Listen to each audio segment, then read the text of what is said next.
is from the DDS studios. We are your hosts, Blake Melton and Bradley Newberry, and returning the one, the only Matthew Two-Tone Blue Parker. Parker, great to see you again, buddy. Yes, sir. Doing better than Philly fans. The first shot. There it goes. There it goes, guys. Really appreciate you joining us again for another beautiful episode of DDS Sports Talk. We are the dudes discussing sports, Blake Melton, Bradley Newberry, and the man, Matthew Two-Tone Blue Parker. We got a lot to talk about today. We're going to be recapping the Super Bowl. We're going to talk a little NBA. What else are we going to talk about tonight, Brad? Well, during the Super Bowl talk, we're calling out some lemons as we go through quarter by quarter. We're also going to talk about little MLB. Yep. Spring training's about to kick off. We'll talk about some rule changes. And Matthew Parker, he's got a watchful eye on this one. Tiger Woods. Tiger makes Woods, his y'all. return today as we are taping this, the Genesis Invitational. Absolutely. Guys, really appreciate you joining us again. Go ahead down below there, hit the like and subscribe button on YouTube. Give us a follow on the Rumble on Rumble. Check us out on all our social media, Facebook, Instagram, TikTok, and Twitter at DDS Sports Talk. You can also download all the audio versions of these podcasts on your favorite podcasting platform. Newberry, let's start it off. Super Bowl reaction show. Super Bowl 57. The Kansas City Chiefs win this one 38-35 over the Eagles. Over 67,000 fans in attendance. I want to ask Parker, high level view, what were your overall thoughts about this presentation and game? Of the game itself, let's talk about the game first. The game. Of the game, my overall thought of just the game, if I'm taking one thing about it, we talked before the game if Philly was fraudulent, and they were defensively. That's the number one thing that comes from this game for me. I mean, I can't argue that. I mean, I felt like Philly had caught lightning in a bottle, but it seems like they forgot to put the lid on the bottle. I mean, my thing is, if we're going to start keeping a tally of lemons, I'm going off of Parker here. The Philadelphia defense stayed in the locker room at halftime, man. Yeah, they did. They must have look at Patrick Mahomes stepping on Hurts right there. Yeah, he is. Yeah, he is. Ooh. Hey, I mean, I'm surprised Hurts is holding on to the ball there. We'll get to that. Whoops. We'll get to that, Parker. It's so hard. We'll definitely get there. Another thing to call out is Patrick Mahomes wins MVP, but only had 182 yards passing. 3 touchdowns. They had to give it to somebody. I argue that Jalen Hurts played better. I mean, I don't think there's any doubt, but I mean, you look at the Kansas City Chiefs. You have to give it to somebody on the winning team, and it's got to be Patrick Mahomes. He's the story. Now he has more Super Bowl rings than Peyton Manning, right, Parker? He's got the same. The same. There you go. The exact same in 5 years, by the way. And Bradley, you're right. I mean, Hurts did have better numbers, but you mentioned that fumble. That fumble cost him the game. That took him out of the running in my book. And Mahomes, he didn't have insane numbers, but he missed one pass in the second half, and that's because he threw it away. If you go by EPA numbers, he had the second highest grade under EPA from any quarterback in the Super Bowl era ever. But you're right. If you would just go by numbers, I was sitting there. I said Sky Moore for MVP. My idea was what Kadarius Toney was doing. He was the punt returner, and I thought it was going to be the other way around. If Kadarius Toney gets in the end zone on that one punt, I think Toney's probably your MVP. Man, It was close. it was. I've got a little Sky Moore nugget too, so hold on to Parker's prop.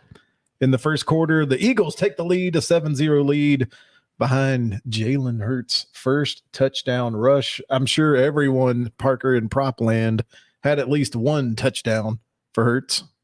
Yeah, I think Vegas aided on that one because everybody that's what he does, right? That's the team. So yeah, that was major for them. The thing that got them in the first quarter that killed people on props and killed people on what they thought the game script was going to be was Miles Sanders. Miles Sanders in that first quarter, talking of lemons, fumbled the ball away, went out of bounds, and then he had another one that was dropped that was turned back the other way. So as well as Jalen Hurts showed up for people, Miles Sanders, he was pretty much done after the first. Yeah, he really was. I mean, I had stated that, I believed that Jalen Hurts had to have a really kind of almost college-esque quarterback number as far as rushing, but I was not accounting for Miles Sanders just not to produce anything. I mean, so I don't know. I think that Miles Sanders, yeah, I would say that's a huge lemon for me too. What I took away from the 7-0 lead was it looked like the Philadelphia offensive line was doing exactly what we all predicted was going to establish themselves. Yep. Because they had to with Chris Jones and others on that Kansas City line. It looked like a great start. Kansas City answers. Yeah. 7-7, a little touchdown march right down toss the field to the one and only Kelsey. Oh God. Is he not just, I mean, he is just a phenom. And that's another prop. Went right down the tubes for Vegas, Parker. I mean, like, all right, guys, we've got 2 weeks to prepare. Let's think. As the number one vaunted defense, let's see who might hurt us on KC. Who should we probably stop? Oh, the very first pass that Patrick Mahomes does, 20 yards to Travis Kelce, route right down the middle, right? I mean, and on that drive, that was the one he hit Kelce, an absolute beautiful pass to the corner of the end zone for an 18-yard touchdown. Yeah, I mean, anytime. First drive, KC, I mean, right there. I feel like after those first two drives, it was kind of like, this game might be something special. Yeah, it was one of those games where it was a heavyweight slugfest. But I'm with you, though. It's just like, where is there any game planning going on around stopping Travis Kelce? Because it just seemed like in the entire first quarter, it was just like, dude, why has Kelce got no one around him within 5 or 10 yards? I don't understand it. To me, it looked like he was running through zones.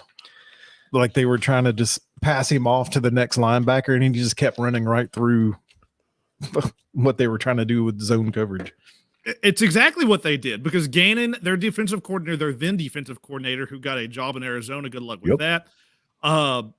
That's what he does. He runs zones, and anytime they play against the zone, he's been defensive coordinator for 1 year. You go back and look at when he plays against a good quarterback, when he plays his zone, it can only get you so far. It gets crushed. By the time you get to the playoffs, usually play good teams with this type of defense and get crushed. They just got lucky to not play anybody. And when they actually saw an offense, he just sat down in the zone, man. That's all he did the whole game. Then we head into the second quarter, tied 7-7. Parker warned everybody, watch out, man-to-man coverage with one A.J. Brown. I believe he did have safety help, but it was a 47-yard touchdown bomb to A.J. Brown to give them the 14-7 lead. I mean, Parker just straight up called a shot on that one. I mean, it's easy to see. We've seen it all year. We've seen it 4 years here in Nashville. You put man-to-man coverage on A.J. Brown, he's going to eat your lunch. He just kind of manhandles guys, and honestly, that's what we saw. And Parker, it looked like in real time, it looked like, oh man, A.J. Brown pushed off, but I swear to God, he didn't even touch him. No, he didn't. In fact, I thought it was more of a big. He was going against a McDuffie, right? He's going against a rookie versus A.J. Brown. Man, it's just not fair. Just not fair. No. But the Kansas City Chiefs, they answer back in a weird fashion. I'm gonna let Parker take over this one. Jalen Hurts just lays the groceries down on the field. Oh my God. And Kansas City walks in. This was lemon worthy right here. This was trash. This is the reason Philly fans can't complain about what happens later in the game. Right here. Dude didn't even get hit. He doesn't even they can't even credit anybody with a strip fumble because he just drops it. It's not raining. It's nothing. Just straight up drops the ball, and that is the reason that he can't win MVP, right? I mean, the reason he can't win is because they lost. But Jalen Hurts drops back, just drops it, jumps up into Casey's hands, runs in for a touchdown. I believe if that drive goes the other way around, because Patrick Mahomes was only on the field for 8 minutes in that first half. They did a great job of keeping it out of Mahomes' hands. If that drive goes for a touchdown in Philly's favor, this game's an Eagles championship. I think you're right. I mean, it was one of the more egregious turnovers that I think I've ever seen ever in football, and much less the freaking Super Bowl. Just dropped it. I mean, it wasn't even like he dropped it. It almost looked like he placed it on the ground and rolled it on its fat side so that it just rolled perfectly so that they could just pick it up right away. Blake, do you know what it was? It was late 90s Arkansas Razorbacks versus the Vols. dropping back and just dropping that ball because he wasn't even. You see him go back to pass and it just falls out of your hand. None of that happened. None of that. He just dropped it. Yeah, it was ugly. You're right. It's why he didn't win the MVP. I turned and looked at Blake and I said, "This is the Super Bowl script." Oh boy, a lot of talk about the Parker, script. if you have any comments about the NFL and the script, there's a whole lot of talk out there. Insert now. Enlighten us. Sir. I thought this was the Super Bowl script. I mean, it's a fun story, but the only place it can be scripted, and it is scripted to a T. I mean, we talked about this for 2 years. I mean, more than a soap opera is this freaking schedule when it comes out. Oh, God. No kidding. I don't know about a script, but my goodness, you couldn't have drawn a better script up for drama. That's for sure.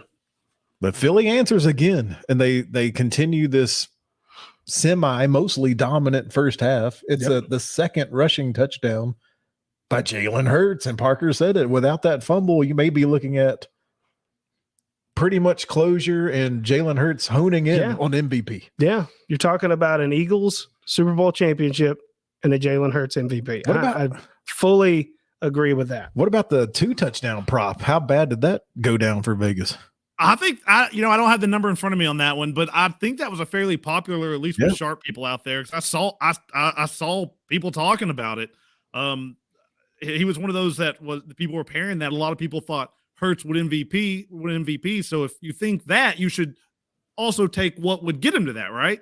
So a lot of people were taking like, hey, if he's going to win MVP, he's going to get 2 touchdowns or pass for 2. So it definitely couldn't have been good. Yep. And then go ahead. Sorry. I was going to say the thing that made the money back for Vegas was actually, oddly enough, more money was on Philly than it was on KC. Okay. Yeah. Now, interesting. The Philly first half, you would have cashed in. Yeah. They end the first half up 24-14 after a field goal. Teams were a combined 26-1 when leading by double digits heading into the half. Keep that in mind as we go. And then we get to halftime show. Fellas, who watched Rihanna? I watched. I mean, apparently, what was it, Blake? It was like over 118 million stayed tuned for the halftime show this year. Yeah. We had it on. I'm going to be honest. I actually like Rihanna, but I wasn't a great. It just didn't do it for me, honestly. There hasn't been a great halftime show in a while, in my opinion. I like Dre. I love last year's. Last year's was about as close to a knock your socks off halftime show as I can remember. But Rihanna coming out there in the red. Some speculated she may have been clearly pregnant. That's a woman does not stand there with an open jacket, rubbing her belly, and not really moving around because she's not someone who doesn't move around whenever she performs. So I don't know. Like I said, I like her music and all, but I don't know. Parker, were there any props for the halftime that we can talk about? None that we could take in the state of Tennessee. So what does it really matter? Because, they'll let you do all the, you can go on the game or all this other stuff, but oh no, heaven forbid we have something fun and ridiculous. So no, there's nothing in this state we can do. And I'm not sure that she sang much either. Well, I was going to say the only person that actually sang that night was Chris Stapleton, and that was in the national anthem, and he absolutely murdered it, in my opinion. But again, we couldn't do any kind of betting with that. The big one for people outside the state of Tennessee was which song that would she sing first. That was the hotly debated thing. I think it counts. Or one of them. For some people, but most people did not go with "Person Better Have My Money" as the first song there. But I did think, as far as the halftime show, I didn't hate it. I didn't love it. It just kind of was like, meh. It was there. I thought what was cool was the stages were awesome. Like she was people that were the people that were at the game was said that it was just like how much better it even translated there, seeing it like she floating 150 feet in the air doing all this stuff. Let's be honest. Everybody just needs to be honest. Everybody was watching the halftime show just waiting to see if one of those was going to fall. That was really what everybody was waiting on. That would have been disastrous. It would have been. It would have been horrible. I don't want that to happen. But that's why everybody was watching. Absolutely. You're right. I was watching that because each corner is connected, right? Yeah. And I'm thinking all it does is doesn't take. They don't all have to do something. Only one. It's got to be off by a little bit. Right. But while we're here at the halftime, let's go on to another lemon. The NFL spent 2 years and $800,000 preparing this grass for the Super Bowl. What were the players saying, Blake? Oh boy. Let's just go right here. Jordan. What is it? Jordan Milata, whatever. Called the field terrible. It was like playing on a water park. Oh my God. Man, I mean, this had a big effect, Parker, with props, with the game. It just looked bad look. It changed a lot of things. If you will go back, think to and this could have been what helped also the Chiefs. It also could have helped Philly in this way. But if we go back to the Buffalo Bills, Cincinnati game, one of the things was Cincinnati's down 3 linemen. Buffalo's going to be able to get to them, but it was snowy and they couldn't really push and they couldn't rush that hard. You go back and there's pretty easy on Twitter to find Philly defensive linemen just falling on their faces because of the grass just completely slipping underneath their feet. And it's not just them, it was receivers, it was everyone. It did change a lot. They are lucky that somebody did not tear something. I thought that kicker twisted his ankle. Yeah. It looked bad. Yeah, we put a video out earlier in the week and everybody was really jumping on this topic because, I mean, just watching that kicker, I mean, golly, can you imagine if he broke his ankle due to the playing surface being so terrible? There ain't no backup kickers on that sideline. No, I mean, AJ Brown we saw fell. I mean, everybody was slipping and sliding. There were piles and piles of spikes and cleats on the sidelines because everybody was trying to go to a deeper cleat. It was crazy. And one of the NFL reporters came out and said it was because of the halftime show. But this was happening before the halftime show. Oh, it was happening in the first half. Yeah, it was the streaks where everybody's cleats were just like ripping it. I even saw a Kansas City reporter put out that first field goal might have been missed because Butker didn't feel his plant foot didn't feel like he could trust it as much, and so he wasn't completely into the kick. I mean, I could see it. I mean, I wouldn't doubt it. I mean, it was an embarrassment. I mean, it's a horrible, horrible investment by the NFL. And I mean, it's like you got 2 years and, you know, you funneled in 90% of the water from the state of Arizona to come into this stadium to be able to irrigate it. And this is the best product you can come forth with. I don't know. No. Back to football action. We return to the third quarter and it starts with a Kansas City touchdown run by Isaiah Pacheco. Man. He runs with some, dude, I like him. I mean, Parker mentioned it. He has turned into their guy at running back. He runs with bad intentions, and he kind of reminds me of Marion Barber, Marion the Barbarian. He kind of has that mean streak. It looks like past. The late great, by the way, Marion Barber. He's an impressive guy when he starts running. And this is one thing that Philly's good at is stopping the run. I mean, we talked about it. They played 8 of the top 10 run offenses, and they did well against them, and they just couldn't make the tackle. Pacheco ran for 76 yards in this game. 53 of those 76 came after first tackle or came after first contact. So to your point, I mean, he's running with a purpose, right? He's not going down. So 53 of his 76 yards comes after first contact. Yeah, the third quarter ended with a Philly checking back with a field goal, going up 27-21, and then that is on to number 4. Hey, before you go to that one, field goal. We can talk about a weak-minded individual. Do you know who thought they were going to lose the game after that field goal, even though they were up by 6? AJ Brown. He came out in the interview. Oh, did he have a quote? Yes, let's hear it. Let's hear from he just I don't have the direct one, but he came out afterwards in the locker or a couple days later, told the guy, hey, when we only got the field goal there and then didn't go for the touchdown, I thought we might lose. So it's just you're up 6 and you're already thinking it's going to be over. He could feel it. It must have been in the stadium, in the atmosphere.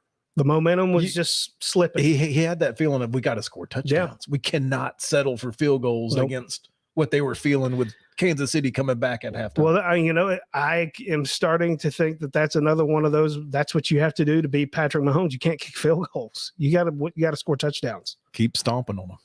Yep. And here's another one of my lemons. Go ahead and hit it right here. I mean, talking about field goals, Parker. This was one of my biggest lemons of the night. I mean, FanDuel had been promoting this for weeks. The Rob Gronkowski FanDuel kick of destiny. This whole production was low budget. It made no sense. We all thought the kick was good. I was like, what do you make of this bull crap? It happened so fast. Like I went down like to take a drink and looked up. It was like, since it was such a big promotion, I thought it was going to be like a 1 minute spot, not like a 5-second cut in. I have no idea. I still need to go back and look at it. It looked like it was on some crappy high school field. Yeah. They called it live. It sure as heck didn't look live to me. I don't know what to think about it. It was like, I don't have an opinion about the halftime show, but I have an opinion about this, and it was poorly executed. Right. This is my thing. First off, was it understood that it was going to be somewhere else other than the Super Bowl? I thought it was going to be there at the Super Bowl. Why would they record it or do it live in West Texas out in the middle of nowhere? I don't understand anything behind this. I don't get it. It was garbage is what it was. I need to look up. Is that where it was? I don't even know. I don't know. I'm just saying it looked like it was just out in the middle of nowhere in West Texas or something. He was there before the game. So in my head, I thought it was just going to be like, hey, while they're setting up for Rihanna, he was going to run out and do it. Yeah. Because that takes a couple of minutes to do. And then I kind of forgot about it until it popped up. And I'm like, it literally popped up like almost a 30-second commercial. Yeah. Well, that was my thing. I thought it was like a promo that they were doing. Like, okay, he missed it, but he's going to come out on the field now. Because I kept waiting. I was like, all right, when are they going to cut to the field where Gronk is going to actually kick it on the field? And I was like, no, that was it. No. And did I miss it? Like, I looked up and it wasn't even like, all right, here's Gronkowski for the kick of destiny. It was just like, what? Yeah. It was just like faded to very black, dark looking stadium, no crowd, some weird guys looking like me and you standing there as refs. First off, do we think that the outcome was predetermined?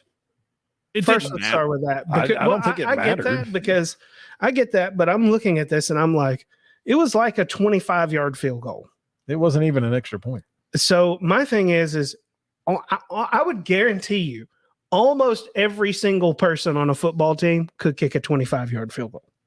But I don't know. I mean, it was almost as if it was staged to the point to where they wanted it to look like absolute horse shit. But because that's what it was. Staged. It was a waste of money in my mind. And they still ended up giving every FanDuel player the free bet.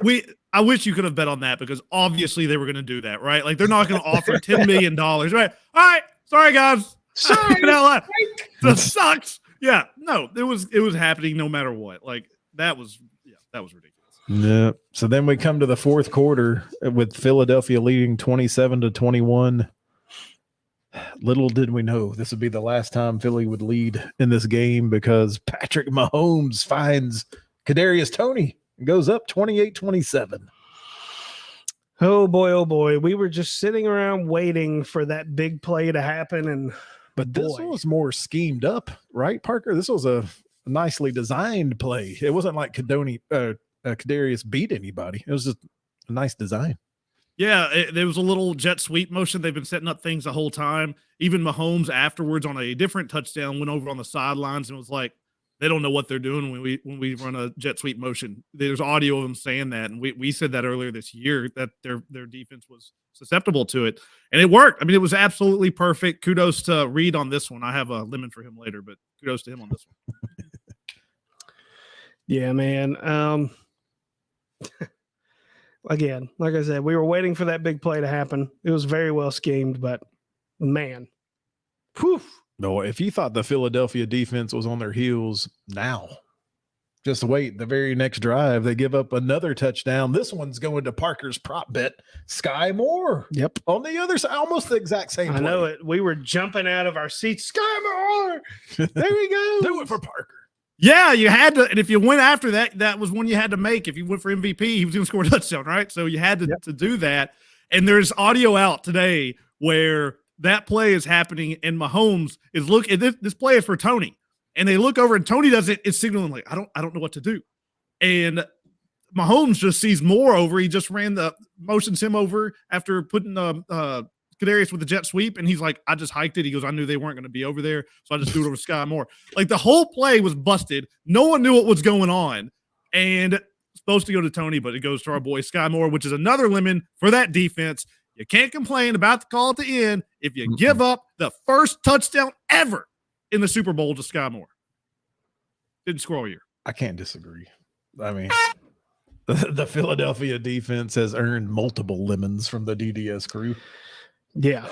And we're not even done. No, we're not. We're not done. We're quite not yet. done beating this dead horse. Well, little did we know the Philly wasn't quite done. They answer right here. Yeah. Jalen Hurts, his third rushing touchdown. And by God, Parker, it's the octopus. The octopus prop hits. Jalen Hurts gets the 2-point conversion.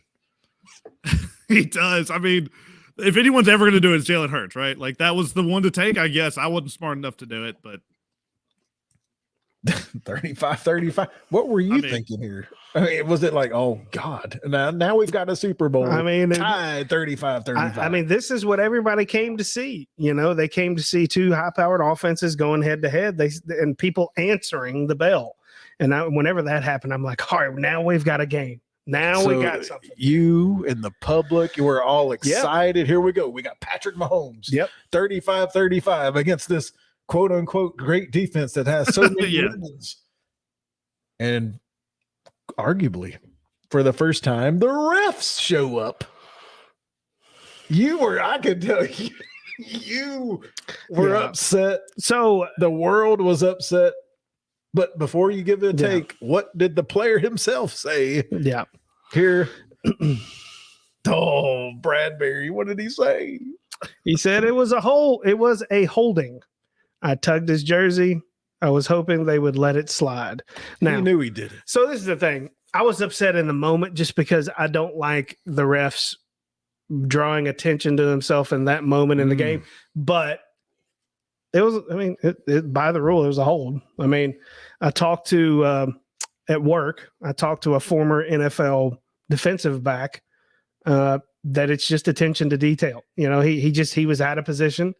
He reached and he grabbed the only thing he could to try to slow him down. It was inconsequential. He did not have to do that. He was in fine position, but he just wasn't paying attention. That's all it was. It's a poor decision. There's a difference also between holding and pulling the jersey, right? Like, so you tug that jersey and they're calling it. I don't care. It's just too easy to see. And if you want to go back, they missed one more egregious than this against Juju in the first half. And I really think what everybody was so mad about was kind of what Blake just said. Isn't that it shouldn't have been called or whatever. It's just we felt like we were having which I think we still had a Super Bowl for the ages, but we were headed for overtime or something nuts, and we were robbed of that. I think people are more upset about just that than it was actually the call, unless you're in Philly and you can't see a jersey being pulled. I saw people punching TVs again. And oh, man. We showed some quick clips of cars getting flipped over, Philly being Philly. Yeah, I mean, look, I love the emotion. I love it. But, I mean, the reality is that at some point you got to own the fact that your guy screwed up. I mean, don't get me wrong. The biggest part, what Parker just said there is exactly what it was all about. We were having a heavyweight slugfest. And at that point, when that happened, the game was over. Game's over. I mean, they're just farting around trying to kill time on the clock. They literally were trying to let them score. Yeah. And that gets from the next talking point. Yep. And then McKinnon. Yeah, that was a headsy play right there. 9 yards, goes down. Inbounds. At the 1. Yep. And then Parker, if you had any type of Mahomes thing, he goes backwards, 7-8 yards? He does. That's kind of an interesting stat. So another thing against Philly's defense, I've got a theme here. In the second half, Mahomes had the potential to gain 230 yards, or the Chiefs' offense of 230 yards. Like if they're at the 50, there was potential. All right. 230 potential. They gained 230. They gained every single yard, all of them. The only reason it went back from that 230 was because of what Bradley just said. So spiritually, though, they got 230, right? So right, you just 100%. I don't know if I've ever even heard of that. I mean, it is embarrassing to me that a defense that was so highly touted coming in They might as well just not gone out there. They just might as well have said, we'll go ahead and give you 7. They stayed in the locker room with Rihanna. They left with Riri. They just should have been like, y'all can go ahead. Y'all can have it. We'll just go for 2 at some point and try to beat you. Y'all can have 7. Spot them 7. Because it was ridiculous, dude. It was ridiculous. Of course, the field goal was good. Go on to here at number 6. There it is. The Eagles become the second team in Super Bowl history to blow a double-digit halftime lead, joining the amazing Matt Ryan-led Falcons. You made the history books, Philly. Not the side of history you want to be on. They're going to have to let that one sink in up there at Philly. I mean, it's going to be interesting. If I had to guess, they're probably going to have to blow it up and start over again, huh? That we talked about this. This was it. Like, the guys, this was your shot, because guess what? Your offensive coordinator gone, defensive coordinator gone, Bradbury probably gone, Slay, you're gonna have to pay him. Miles Sanders gone. You're gonna have to pay your receiver. Right now, he makes 2% of what the Chiefs' total salary cap is. Patrick Mahomes makes 20%. So good luck keeping all these people around. Gonna pay Devonta, all these things. This was it. I'm telling you right now, this team next year is not going to be anywhere close to what they were this year. I could definitely see that happening. I mean, and there's no guarantees about the Hurts thing either. Well, I mean, you look at the last time they won the Super Bowl in 2017, they blew it up then. I mean, that's what this organization does. They build it up, and then they have this one crescendoing moment where they got to get it done, like Parker said. And then they blow it up and they start all over again. They did smartly blow it up, but my favorite thing about this and my hatred for Philly is I don't think Hurts is that guy. Go like as far as passing, he looked great this game, but it worked out perfect for me because they lost and he was so good they're going to have to pay him, and they're going to be stuck with it. And so we'll see. I mean, he was excellent this game, so I could absolutely eat my words on that one, but I don't see how you don't pay him. No. Yeah, I mean, I think you have to. Yep. I think you have to.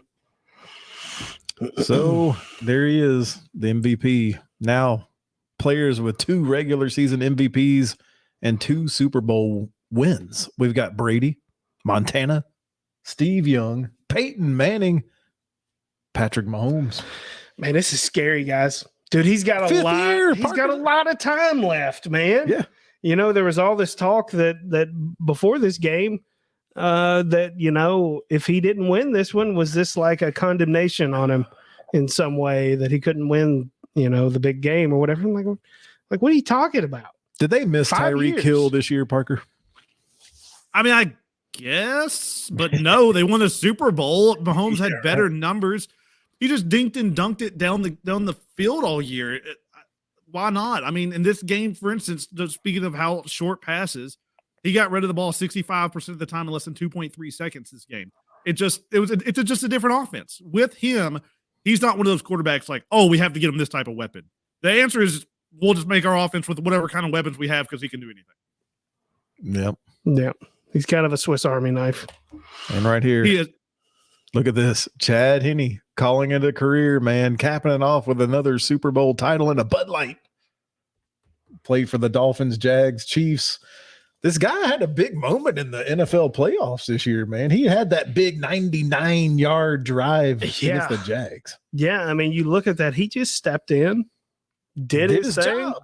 I mean, that right there is what you want from your backup. You want him to come in and not lose the game for you. Be quiet and do your job. I mean, much less lead him on a 99-yard drive. I mean, good grief. That's a record-breaking drive, Parker. Yeah, I mean, he was great. And we're losing these guys, man. Like, we're losing these Super Bowl guys right now in the league. And I'm not as much respect as Chad Henne deserves and as much respect as Matt Ryan deserves. We only have 4 starting quarterbacks in the league right now that have won a Super Bowl. We've got Patrick Mahomes, Aaron Rodgers, who could be gone in a year or after he got out of his, I don't know, dark tent or whatever. Who knows? We got Russell Wilson, who could be gone in 2 years. And then we've got Stafford, who might retire. Oh. That's it. That is all the starting quarterbacks in the league that have won Super Bowls. Jags fan over here is licking his chops. He's licking his chops. New blood. Somebody's got to step up, man. Like somebody. Is it going to be Josh Allen? Is it going to be Joe Burrow? Is it going to be Josh Allen? He had more turnovers than anybody in the entire NFL last year. I don't know. I think it's nutty to think about. If Mahomes goes back to back, because this was a rebuilding year. If he goes back to back, he legit could be the only quarterback in the league that starts with a Super Bowl. Unreal. Is that not crazy? I just show him. I mean, that's the man. Look, with both titles, the WWE title, the Super Bowl championship with his legs spread up. Look at this man. How many brewskis do you think that he has in his system in this picture? As many as he wants. Maybe not as many as I saw earlier today when he was he about fell off. He about threw the MVP trophy. He did. Oh my God. Oh man. So in a recap, we've got our DDS Super Bowl lemons. Miles Sanders, where were you? The Jalen Hurts scripted fumble 6. The kick of destiny. The dud of destiny. And probably the biggest bunch of lemons out there, the Philadelphia defense. Shame on you. Fraudulent, as Parker says. Wowee. Nothing was held back right there. Nothing at all. Time to introduce Parker to our new little segment here. Yeah. Little 2-minute takes. Little 2-minute takes. We go around the world of sports because we discuss all sports here. Yes, we are. Blake's going to bring up a 2-minute clock. We got a couple of topics tonight that we will run through whenever you're ready. You can go ahead and start. Here we go. We're going to go first topic. NBA, Giannis and the Milwaukee Bucks have won 11 straight, doing so in record fashion. They're in Chicago tonight. What do we think about Giannis and the Bucks? Well, Giannis, what can you say, man? He is he's a double machine. He is. He's an absolute force to be reckoned with. I remember the first time I heard anything about the guy, I was like, who the hell is this guy? I started looking into him, and I'm like, dude, does anybody guard this guy? I mean, it is absolutely insane when you sit here and you look at him. He's a freaking Greek god, literally, right? Yeah. He is absolutely just a beast. He goes out there. They're on an 11-game winning streak. They're going against Chicago tonight. This is Thursday night. I'm interested to hear from Parker here. Mm-hmm. Streaking teams. I know you're not a much of an NBA guy. Streaking teams in general. You going with them or what? It really just it's a basis on depending on what's going on when it is on the season. This time of the year, no, not at all. Because one, they've lost to the Bulls twice straight up against the spread and just straight up. This is going for 12 in a row. And the big factor of this is we are right around the NBA All-Star break. It is a dangerous, dangerous time to go against. We don't know who's playing. We don't know who's starting. There are certain players that may or may not be in. So this time of the year, I'm looking more for the prop type market on NBA games. Although tonight would be I would lean. All that being said, I would lead the Bucks tonight by the 7. Yeah, as you can see here on the screen, Giannis first in points. Second, what does that say? Second in rebounds, first in assists, first in blocks. Good Lord, he's a one-man wrecking crew. Man. He is the Bucks. He's averaged over 37 points during this 11-game streak, the best in NBA history. Don't forget about his point guard, Drew Holiday. He had 40 points in the last game. Our next topic, golf. Tiger Woods makes his return to the Genesis Invitational. Parker, you've been watching all night. What are your takes here? I've got it on right now. He's on the 17, and I need him to make this birdie putt. But he's definitely has a better gait at the beginning of this. But as it's gone through the day, it is definitely wearing on him. So a win for us and Tiger and the whole world is just for him to make it through this tournament. Him to even come back to this. It's his first time he's played in a PGA Tour event since 2020. I know he's played majors. Those don't count. But this is his longest streak on tour without a win. He's played here 14 times and never won. The interesting fact, this is the golf course. This is the tournament that he was headed to for a media event when he had his car wreck 2 years ago. Ooh. So he's definitely playing differently. Supposedly he was up at 3 a.m. this morning, having his ankles taped up well. But you can see it in his swing that he's hurting a little bit more than he was earlier this round. Fairways and Lies tweeted out that he birdied number 1. What do you think about that? Look, I mean, there is nobody in sports, and I mean nobody, that moves the needle like Tiger Woods. Let's be honest, he is the reason that golf is in the position that it is right now, with the purses and the TV contracts and the big name brands, the Nikes of the world out there. I mean, all these guys ought to be bowing down to him. Golf is different whenever he plays.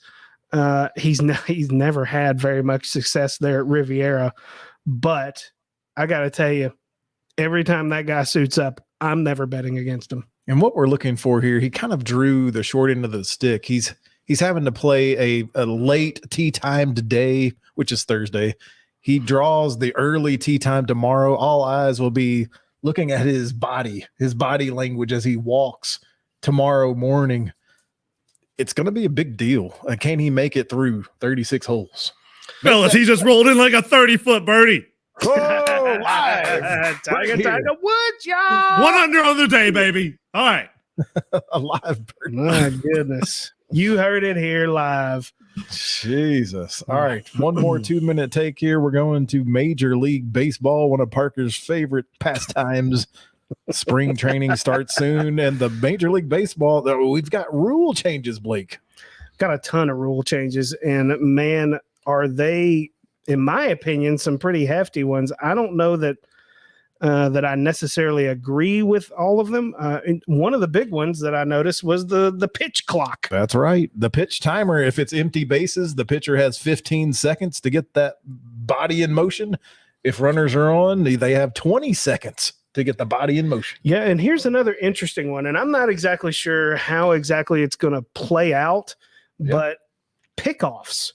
That's right. You're only allowed 2 pickoffs Per batter, but it's like, okay, so if you pick off twice, does that mean the runner can just go automatically? Because I mean, for me, it changes the game. I don't really like it. And moving into the base stealing realm, now we're changing the size of the bases. Oh, all about 3 square inches. Yeah, so they're saying that just by changing the size of the bases, it's going to reduce the number of injuries, player safety, and maybe it would encourage some people to actually try to steal some bases. I don't know if I'm buying that. Let's see, what was the last one? Was the shift restrictions? The shift, where Parker, they're going to make second baseman plays their position at second base instead of everybody being on the left side of the bag. 2 players have to be on the left, 2 on the right, and they have to be in the infield. Right, you have to stay in the infield. This will lead to higher batting averages. What do you make of all this mess? Is it going to be for better TV, better fan experience? If it speeds it up, if I'm from an absolute general fan, if it speeds it up, that's what we care about. I'm not kidding. I know baseball traditionalists hate this, and Blake, you're going to hate it with a passion. The most baseball I ever watched was during Corona when it was 7 innings instead of 9, because I could get in and get out a lot quicker. The sport confuses me. Like, it's the only one you can mess with the most important thing, just willy-nilly, the ball. Could you imagine a football like next year was twice as big? So I just, any of the rule changes that speeds it up from a general fan perspective will get my viewership. Yeah, I mean, the testing was minor league baseball games were reduced by almost 30 minutes. So they're hoping this translates to Major League Baseball. Yeah, I'm very much a traditionalist, as Parker mentioned. I do like the fact that we're getting rid of the shift. I think the shift was horrid for baseball. It's almost likened to the illegal defense in NBA. Well, I mean, you think about this. What would Barry Bonds' batting average have been if he did not cause the advent of the shift? How many base hits were taken away from Barry Bonds from short right field because he roped one to the second baseman who's playing 280 feet from his position? I don't know. Anyways, that's all I got there. What do you think? What do you think, Parker? 2-minute takes. Not so bad. I like it. They're fast. I like it. Especially with furious. baseball. I got like 5 seconds. I'm out. That's good, man. That's good. We want That's what your raw Parker opinion. wants to see in baseball games. 5 seconds and you're out. That's it. Get to the That's next inning. All right, guys. We really appreciate you joining us tonight on another wonderful episode of DDS Sports Talk On your way out, go ahead and hit that like and subscribe button down below. Give us a follow and a rumble on Rumble. Follow us on all our social media, Facebook, Instagram, TikTok, and Twitter at DDS Sports Talk. You can also download the audio versions of all these podcasts on your favorite podcasting platform. Newberry, I can't even sell it short. It's time for your favorite part of the show. It is time for final thoughts. Do you want me to go first? Oh, I mean, let's go ahead and hit it with the next picture here from one Dwayne "The Rock" Johnson. Thank you, Chiefs and Eagles, for that phenomenal game. Huge congrats to Kansas City Super Bowl champs. He's like, wait a minute. Football doesn't end as we kick off our XFL 2023 season. And honestly, it starts this Saturday. It's right here. 10-week season, 8 teams, 2 divisions. The XFL was purchased out of bankruptcy by Dwayne "The Rock" Johnson and others. Purchased it from Vince McMahon. They currently have 800 full-time employees. ESPN Disney will be broadcasting and streaming every one of their games.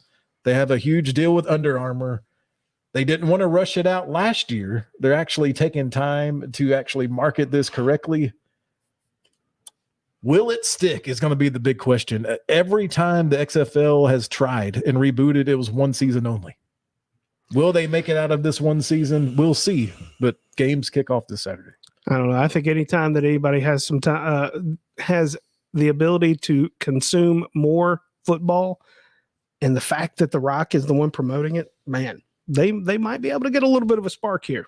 I mean, they've got ESPN, Disney, and Under Armour behind them. They've taken their time here to do it right. I love that it's in the spring. That's done smart. I just hope it doesn't get in by another worldwide pandemic, because the 2 times it did end was because of the pandemic the first time, the swine flu the first time, the pandemic this time. But you mentioned something that's a great segue into mine. It's almost like the XFL has better marketing, better TV strategy than the multi-billion-dollar Live Tour. I love to bring it back up because it's perfect timing, because our boy with the biggest ego in all of golf, Mr. Brooks Koepka, is having second thoughts. Apparently, he is missing out. He's missing out on these big-time promoted things the PGA is doing. They've upped the money. They've obviously got the viewership. I'm sitting here watching this while we're doing this. You know how many Live tournaments? I don't even know when they're playing. So the report is that he wants back for the PGA. You know, I'm all about athletes grabbing the bag. I'm about, if they mess up, bringing them back. Hey, buddy, you knew where the money was coming from. You knew where this was headed. You knew all this stuff was going and who you were playing for. Not this time, Brooksy. Stay with Liv. Stay with Phil. I'm fine with you. Stay out of the PGA. There it is. Man. He is back with a power He is ball. back. Yes, now I'm going to sir. follow it up with my weak ass final thought. But hey, I'm still proud about it. The number 10 Tennessee Vols men's basketball team. Yes, there it is, sir. Parker. The power Took team. down the number 1 Alabama Crimson Tide in Thompson Bowling Arena. They checkered Thompson Bowling Arena. They played I think they were playing Dixieland They Delight. were playing Parker's song. Absolutely, they were. Gotta love it. A lot of great stuff going on up on Rocky Top. We'll probably be talking about the basketball team some more. We'll probably end up talking about this crazy Vols baseball team and their antics as the season goes on again. But as always, it is two-tone blue all the way. You guys be well.